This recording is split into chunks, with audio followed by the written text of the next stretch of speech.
वृंदावन की माटी।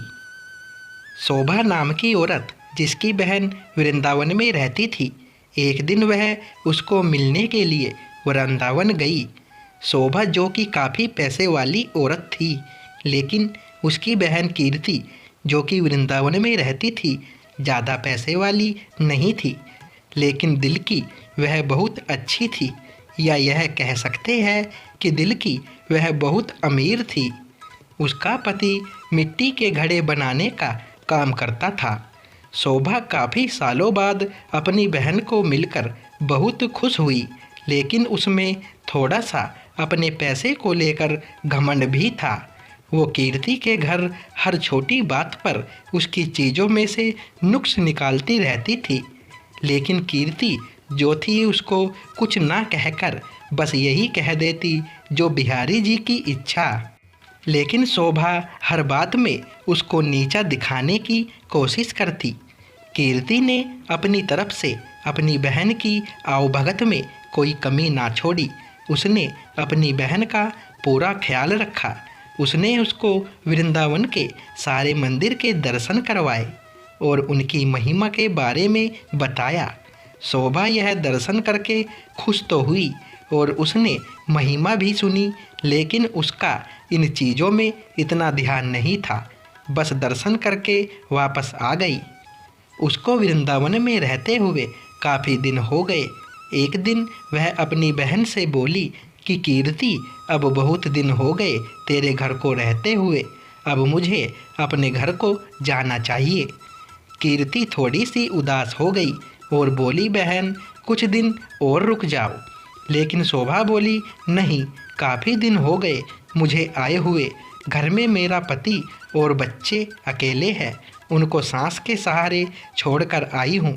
अब मैं फिर कभी आऊँगी। जब शोभा वापस जाने लगी कि कीर्ति जो कि शोभा की बड़ी बहन थी, तो उसने अपनी छोटी बहन को उपहार स्वरूप मिट्टी का घड़ा दिया। घड़े को देखकर शोभा हैरान सी हो गई और मन में सोचने लगी, क्या कोई उपहार में भी घड़ा देता है? लेकिन कीर्ति के बार बार आग्रह करने पर उसने अनमने मन से घड़ा ले लिया। जब शोभा जाने लगी तो कीर्ति की आंखों में आंसू थे, लेकिन शोभा उससे नज़रें चुराती हुई जल्दी जल्दी वहाँ से चली गई। सारे रास्ते शोभा यही सोचती रही कि मैं घर जाकर अपनी सास और पति को क्या बताऊंगी कि मेरी बड़ी बहन ने मुझे घड़ा उपहार के रूप में दिया है। उसको इस बात से बहुत लज्जा आ रही थी। उसने सोचा कि मैं घर में जाकर झूठ बोल दूंगी कि घड़ा मैं खरीद कर लाई हूँ। मुझे तो मेरी बहन ने काफ़ी कुछ दिया है। इसी तरह सोचती सोचती मैं घर पहुँची और उसने घर जाकर घड़ा अपनी रसोई के ऊपर रख दिया।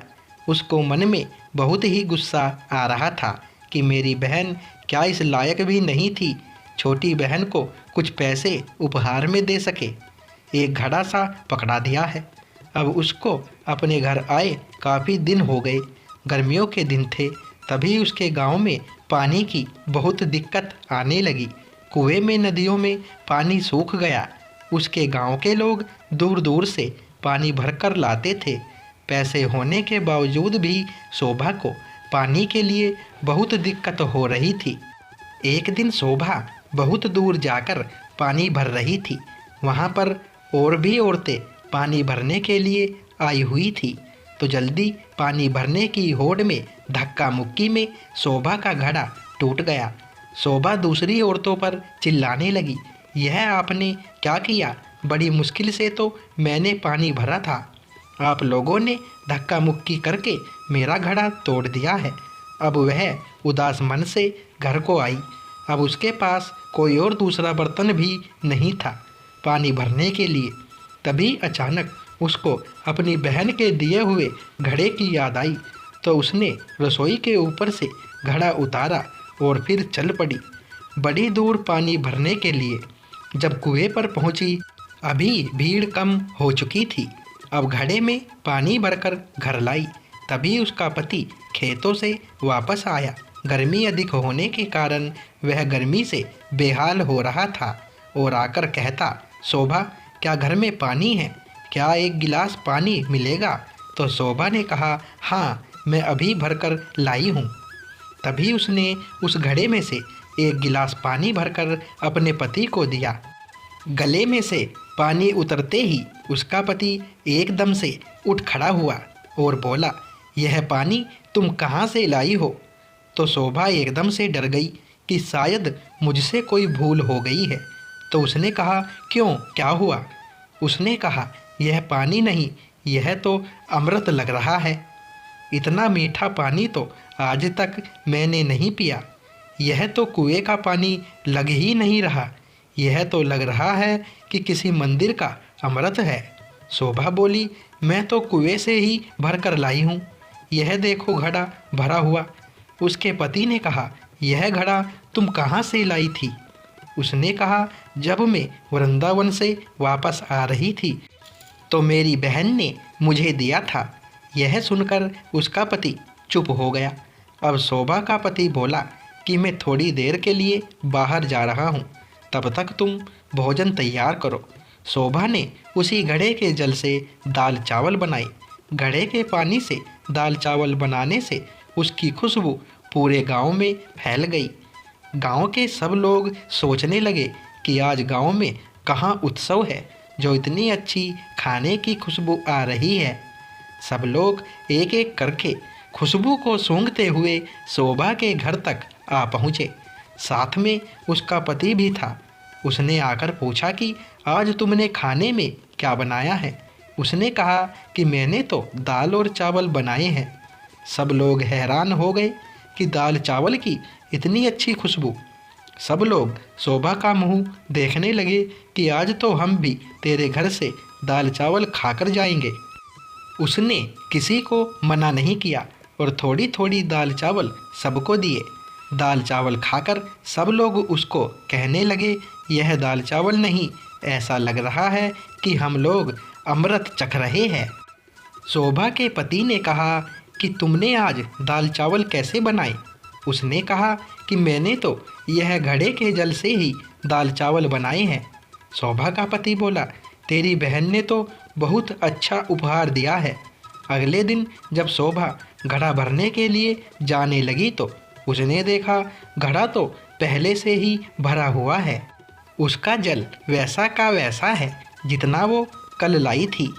उसने उसमें से खाना भी बनाया था, जल भी पिया था, लेकिन घड़ा फिर भी भरा का भरा था। शोभा एकदम से हैरान हो गई, यह कैसे हो गया? तभी अचानक से उसी दिन उसकी बहन कीर्ति भी उसको मिलने के लिए उसके घर आई। तो शोभा अपनी बहन को देखकर बहुत खुश हुई, उसको गले मिली और उसको पानी पिलाया। तो उसने अपनी बहन को कहा, दीदी, यह जो तूने मुझे घड़ा दिया था यह तो बहुत ही चमत्कारी घड़ा है।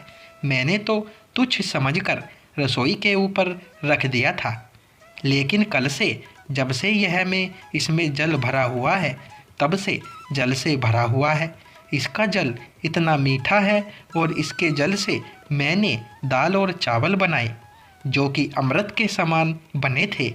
उसकी बहन बोली, अरे ओ मेरी भोली बहन, क्या तू नहीं जानती कि यह घड़ा ब्रज की मिट्टी यानी वृंदावन की मिट्टी से बना है, जिस पर साक्षात किशोरी जी और ठाकुर जी नंगे पांव चलते हैं।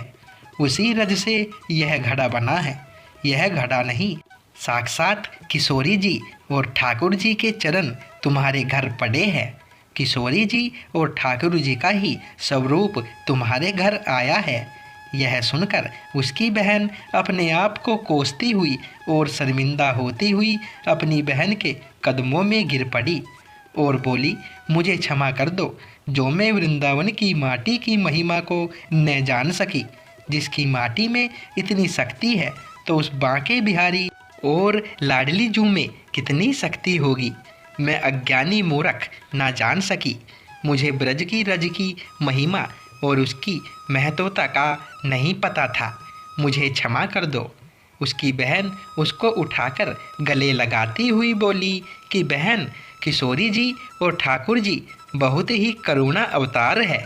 तुम्हारे ऊपर उनकी कृपा थी जो इस घड़े के रूप में, इस रज के रूप में तुम्हारे घर पधारे।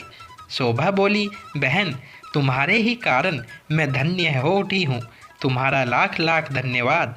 यह कहकर दोनों बहनें आंखों में आंसू भरकर एक दूसरे के गले लगकर रोने लगी। जय जय श्री राधे। दोस्तों, ये वीडियो पसंद आई हो तो वीडियो को लाइक करें, शेयर करें और चैनल को सब्सक्राइब करें। धन्यवाद दोस्तों।